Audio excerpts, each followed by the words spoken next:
আসসালামু আলাইকুম। এখন রান্না করবো কই মাছ। প্রথমে পেঁয়াজটা ভেজে নিয়ে পেঁয়াজ বাটা দেওয়া হয়েছে। এখন শুকনো মরিচ দেওয়া হচ্ছে, হলুদের গুঁড়া,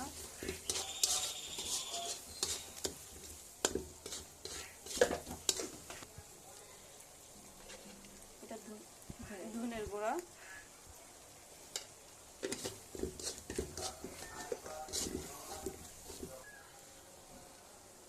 এটা জিরা। মশলাটা আমার ভালোভাবে কষানো হয়ে গেছে, এখন মাছটা দিয়ে দিব।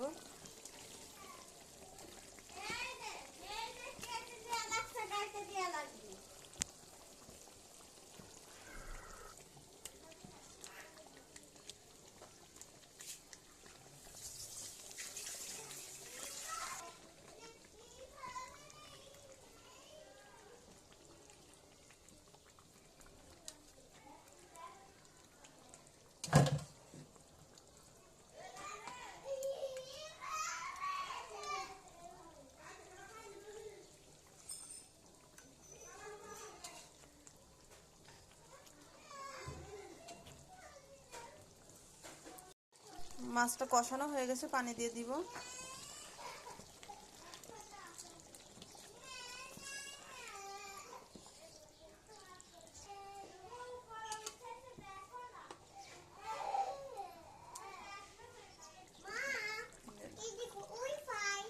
জিরে ভাজা দিয়ে দেওয়া হচ্ছে মাছে।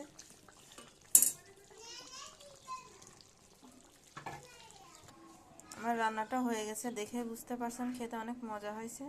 আর আপনাদের ভালো লাগলে লাইক, কমেন্ট, শেয়ার, সাবস্ক্রাইব করবেন। চ্যানেলটির সঙ্গেই থাকবেন। আল্লাহ হাফেজ।